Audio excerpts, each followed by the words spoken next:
There's a certain type of person who always disappears when emotions get heavy. They don't show up to funerals. They avoid hospital visits. They go silent when grief enters the room. People assume they're cold, selfish, uncaring. But psychology tells a very different story.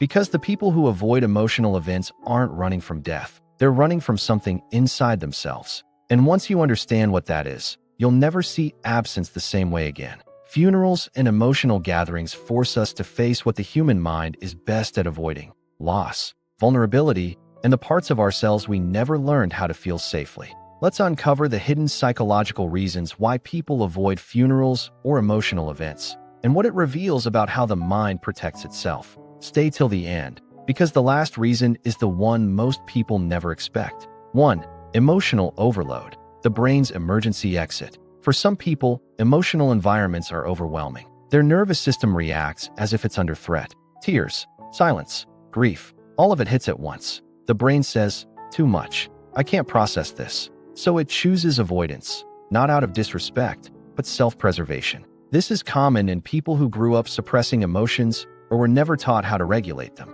They don't lack empathy. They lack emotional safety. 2. Funerals trigger unresolved pain. Emotional events don't just bring present grief. They awaken old wounds. A funeral can reactivate past losses, childhood abandonment, memories that were never processed. The mind doesn't distinguish between old pain and new pain. It relives everything at once. So the person avoids the event, not the people. They're avoiding reopening emotional doors they barely managed to close. 3. Fear of losing control in public. Many people are terrified of being emotionally exposed, crying in public, breaking down, being seen as weak. Society rewards emotional control, not emotional honesty. So some people train themselves to stay composed at all costs. Funerals threaten that control. And for someone whose identity depends on being strong, losing control feels more frightening than loss itself. 4. Dissociation, when the mind checks out. Some people don't just feel emotions deeply, they disconnect from them entirely.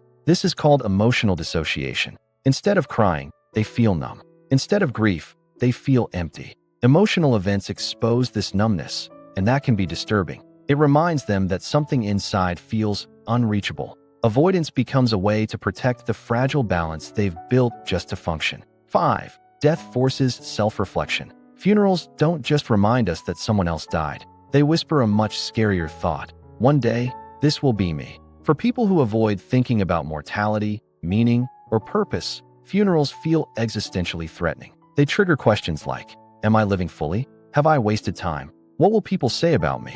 Avoidance becomes an escape from these uncomfortable truths. And finally, the last reason, some people grieve privately, not publicly. Not everyone processes emotions outwardly. Some people mourn in silence, alone, on their own terms. They may cry at home, remember quietly, or grieve through actions rather than presence. Absence does not always mean indifference. Sometimes, it means a different language of grief. So if someone avoids funerals or emotional events, remember this: it's rarely about a lack of love. It's often about emotional survival. And if you are that person, you're not broken. Your mind simply learned to protect you the only way it knew how. If this video made you see people differently, like, subscribe, and share it with someone who needs this understanding today. Because psychology isn't about judging behavior. It's about understanding what's underneath it.